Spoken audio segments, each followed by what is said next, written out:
আগে আমি বড় বড় কন্টেন্ট ক্রিয়েটরের ভিডিও দেখে অবাক হতাম যে তারা কিভাবে এত সুন্দর অ্যানিমেশন ক্রিয়েট করে, যা করতে গিয়ে আমরা ছোট ক্রিয়েটররা মোবাইল বা পিসি ব্যাকগ্রাউন্ড করে ফেলি। পরে রিসার্চ করে জানতে পারি তারা এগুলো জাস্ট 2 মিনিটে কিছু সিক্রেট ওয়েবসাইটের মাধ্যমে বানিয়ে ফেলে, যা আমরা 2-3 ঘন্টা টাইম ওয়েস্ট করেও বানাতে পারবো না।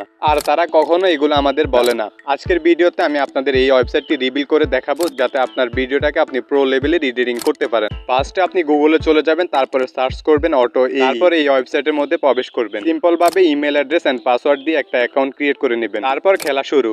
এখানে এত পরিমাণ 3D অ্যানিমেশন আপনি পাবেন যা ব্যবহার করে আপনি শেষ করতে পারবেন না। এখানে কিছু তো পেইড আছে, বাট বাকিগুলো সম্পূর্ণ ফ্রিতে ব্যবহার করতে পারবেন। যেগুলো প্রো লেখা আছে ওইগুলো অ্যাভয়েড করবেন, আর বাকিগুলো ব্যবহার করুন। তারপরে যে কোনো একটা সিলেক্ট করুন, একটু নিচে যান, তারপরে কাস্টমাইজ অপশনে ক্লিক করুন। তারপর নিজের মতো কাস্টমাইজ করতে পারবেন। সাপোজ আমি এখান থেকে লিখে দিলাম স্টেপ 1, স্টেপ 2, স্টেপ 3, স্টেপ 4। তারপর চাইলে প্রিভিউ দেখতে পারেন। তারপর ওয়াটারমার্ক সহ এটাকে ডাউনলোড করতে হবে। ওয়াটারমার্ক ছাড়া ডাউনলোড করলে এখান থেকে ফেড করতে হবে। তো এখন ভিডিওতে ওয়াটারমার্কটা চলে আসলো, but no tension, just open any video editing app. তো আমি ক্যাপকাট ওপেন করলাম। তো এখানে একটা ব্যাকগ্রাউন্ড সহ ভিডিওটাকে ইম্পোর্ট করে নেবেন। তারপর ক্রোমা কিটা অ্যাপ্লাই করে দিন, দেখতে পারবেন ব্যাকগ্রাউন্ডটা রিমুভ হয়ে যাবে। এই তো রেডি হয়ে গেল আমাদের ওয়াটারমার্ক ছাড়া 3D অ্যানিমেশন ভিডিও। এবার এটা আপনি রিল্যাক্সে আপনার ভিডিওতে ব্যবহার করতে পারবেন। তো এখন এগুলো অ্যাপ্লাই করে ভিডিওটা তো জাক্কাস লেভেলের এডিটিং করছেন, বাট থাম্বনেলটা যদি প্রফেশনাল না হয় তাহলে ভিডিও কখনোই র্যাঙ্ক করবে না। সো প্রফেশনাল থাম্বনেল বানানোর জন্য এই ভিডিওটা দেখে আসতে পারেন। আজকে এই পর্যন্তই। যদি ভিডিওটা ভালো লেগে থাকে তাহলে অবশ্যই ভিডিওতে একটা লাইক দিয়ে আমাকে ইন্সপিরেশন করবেন। Thanks for watching this video.